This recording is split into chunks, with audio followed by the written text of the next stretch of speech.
Welcome to Salem Moments. We are here at Salem United Methodist Church on the north side of Evansville, Indiana, and I am so thankful that you are joining us today. Our scripture for today is from the New Testament. It's from the Gospel of Matthew, the 4th chapter, verses 18 through 20. As Jesus was walking beside the Sea of Galilee, he saw two brothers, Simon, called Peter, and his brother Andrew. They were casting a net into the lake, for they were fishermen. "Come follow me," Jesus said, "and I will make you fishers of people." At once they left their nets and followed him. I've often thought about that scripture. One of the reasons is, did they have families at home? Did they have other commitments? What happened to the fish they'd caught? But that's just my mind going off in weird places. Remember that song that we learned as children?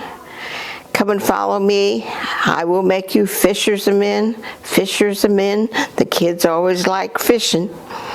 So today we're going to be starting a new series.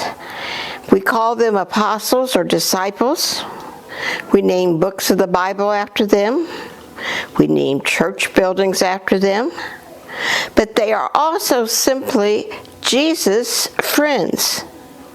Jesus wanted and needed human friends. He calls us to be his friend, his disciples, and his disciple makers. My family moved a lot when I was growing up. Changing homes and schools was difficult. But the hardest part was making new friends. It was especially difficult when I went into high school and I moved into a town of about 5,000 people. Almost everyone in my class had known each other all of their lives. I was both scared and excited. I wanted to make friends, but I didn't know quite how to go about it. I hope you have many friends. We all need friends. Jesus needed friends also. Not just crowds of people who would follow him, who would be oohing and awing when he did a miracle, but he needed friends who would be like him and like him for himself. He wanted other people to hang out with, to relax with, and just be his friend. You probably know that he gathered a dozen people around him, and he called them disciples. We often talk about them with an sense of awe, and we even call them saints. In books and sermons, we are told that they too were disciples, and that we also should be Jesus' disciples, followers of Jesus.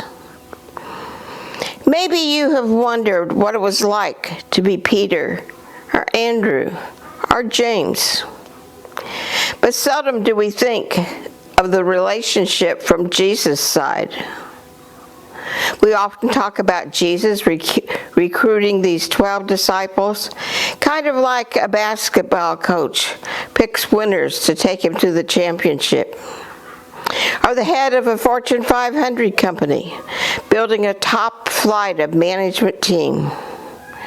We think of Jesus choosing people that he would later use to spread his message, or write his Bible, or build his church. And while there's validity in this, let's look at Jesus and his disciples from a different angle for a few weeks. That of a 30-something young man from Nazareth who simply wanted to make some friends. As I alluded to before, I went to a lot of schools. In fact, I went to 17 different schools. And I have never had a friend like so many people in our community have. Some people seem to be so together.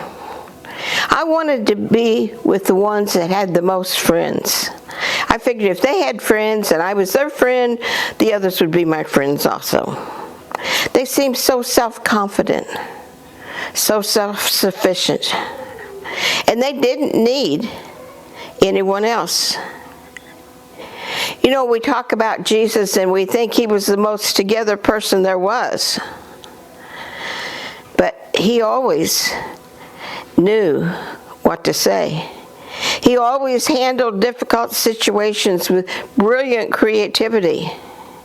He faced difficulty with extraordinary grace. And it's something of a surprise to discover that he rented a group of 12 men.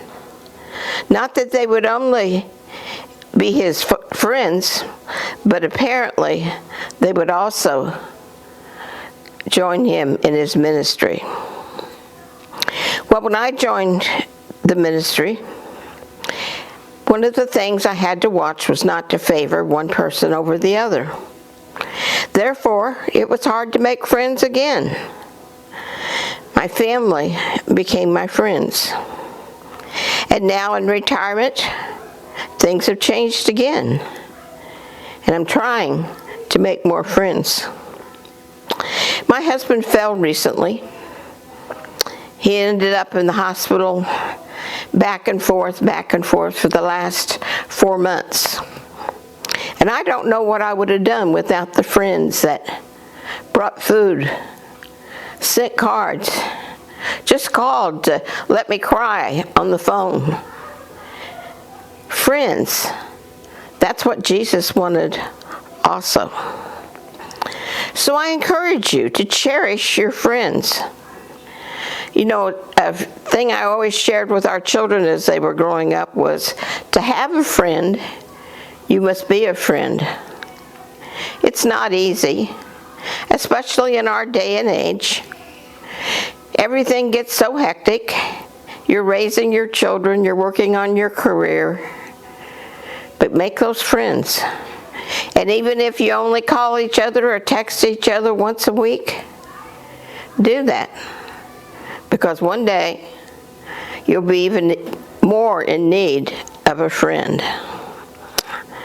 Well, that's all I want to share with you today. But I hope that you will join us again next week. And we're going to continue to look at the disciples that were friends of Jesus. And he wants to be our friend also. Goodbye.